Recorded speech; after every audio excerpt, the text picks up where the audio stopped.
Cześć wszystkim, tu Magda. Dzisiaj będzie pogadanka, jeśli chodzi o bardzo ważne aspekty, które dzieją się w naszej głowie, nasze myśli, gdy wprowadzamy świadomą pielęgnację włosów kręconych, jak i falowanych.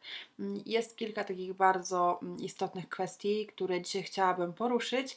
Jeśli interesuje Was ten temat, to zapraszam do oglądania.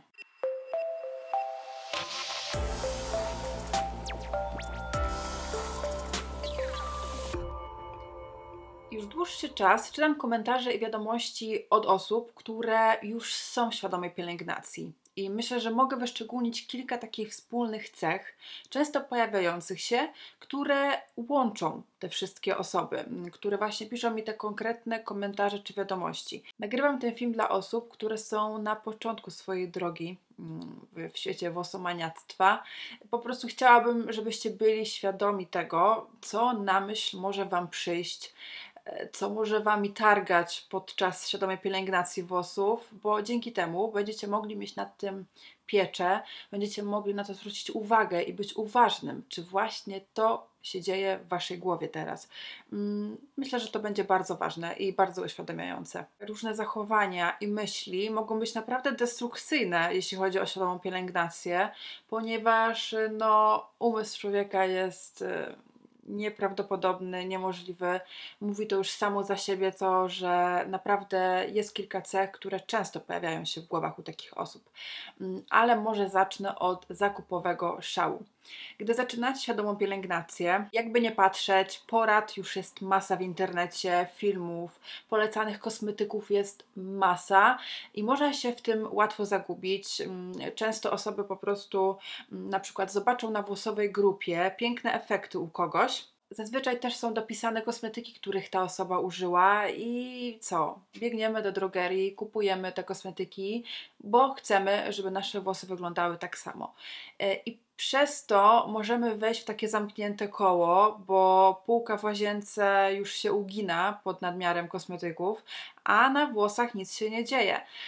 Trzeba pamiętać o tym, że tutaj nie chodzi o ten zakupowy szał, żeby mieć wszystkiego jak najwięcej, tylko o to, żeby świadomie te kosmetyki używać po kolei. Przede wszystkim, żeby kupować kosmetyki, które są polecane do naszego typu skrętu albo do zbliżonego, bo wiadomo, że często czasami na początku ten typ skrętu jest inny niż może być później, na przykład po kilku miesiącach świadomej pielęgnacji. Ale bardzo ważne są świadome zakupy. Na grupach włosowych można znaleźć praktycznie wszystkie typy skrętu i warto nawet poszukać w lupce podobne włosy, napisać do właścicielki tych włosów, co najbardziej poleca, jakie stylizatory najbardziej lubi.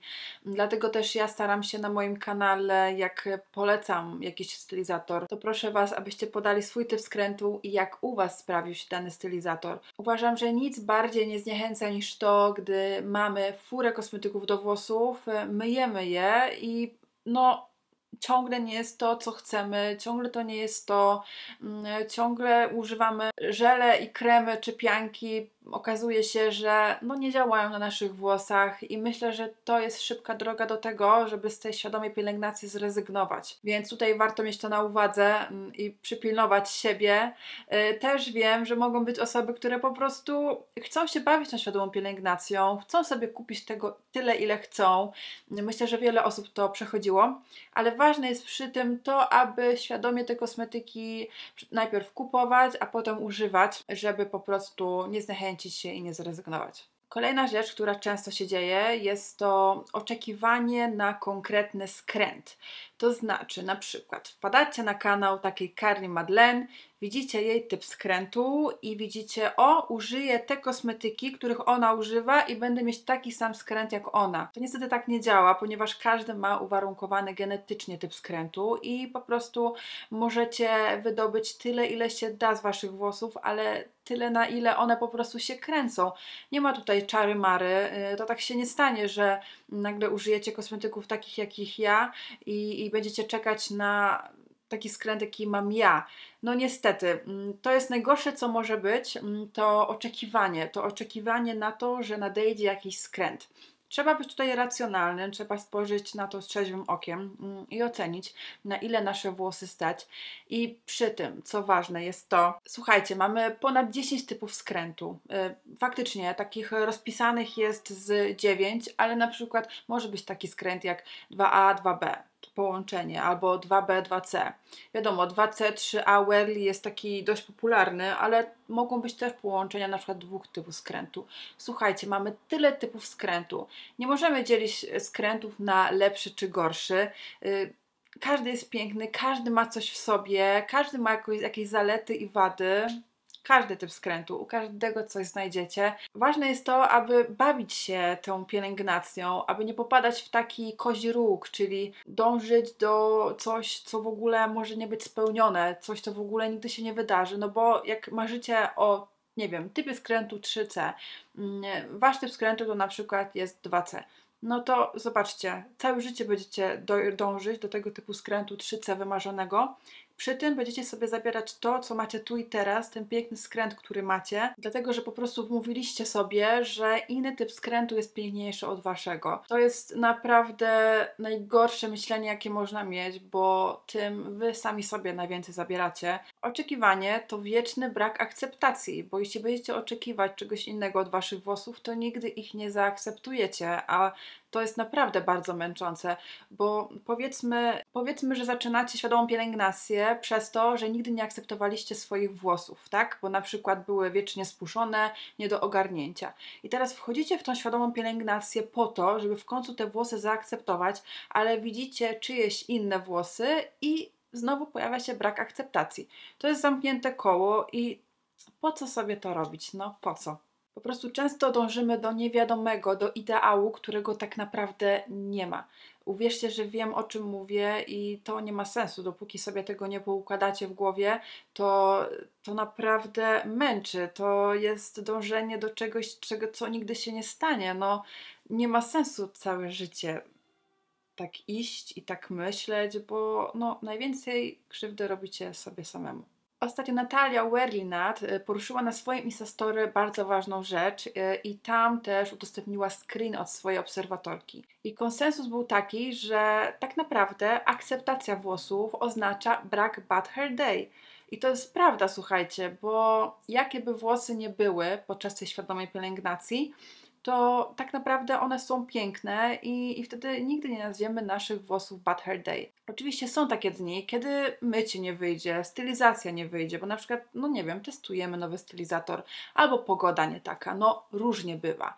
Ale jeśli mamy od razu tą myśl, że okej, no dobra, włosy tak wyszły, niech będzie, może uda się jakoś je zreanimować, jak nie, to je zwiążę i będzie okej, no bo przecież za kilka dni albo jutro zrobię kolejne mycie, kolejną stylizację i będzie lepiej.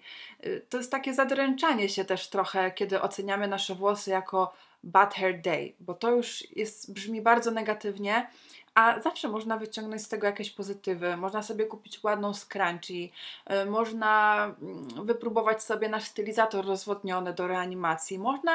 Przy Bad Hair Day też można dużo wykombinować, coś nowego odkryć. Gdyby nie było nieudanych myć, nieudanych stylizacji, użycia stylizatora, który jednak nam nie pasuje, nie byłoby pola do tego, żeby wyciągać wnioski, do tego, żeby następnym razem zrobić coś lepiej, ale ważne, żeby przy tym mieć taką zdrową głowę, żeby nie uderzać w siebie, w swoje włosy, bo zobaczcie, zaczynamy z taką myślą, żeby włosy zaakceptować, jesteśmy w trakcie i dalej znajdujemy coś, co sprawia, że dalej tych włosów nie akceptujemy.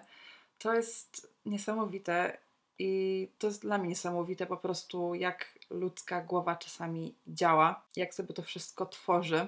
Ale no właśnie chciałabym, żeby tym filmikiem może u niektórych to myślenie troszkę się odwróciło na pozytyw, bo myślę, że teraz już ten włosowy świat jest tak duży, tak wiele osób dba o włosy i tyle się dzieje na grupach, w komentarzach i tak dalej, że chyba czasami już to działa w taką złą stronę, bo zobaczcie, tutaj chodzi o akceptację włosów, a nie doszukiwanie się nowych rzeczy, których no znowu nie będziemy akceptować. Tak jak powiedziałam, często zdarza się, że ktoś oczekuje konkretny skręt, ale też uważam, że nie powinniśmy się przyzwyczajać do naszego skrętu.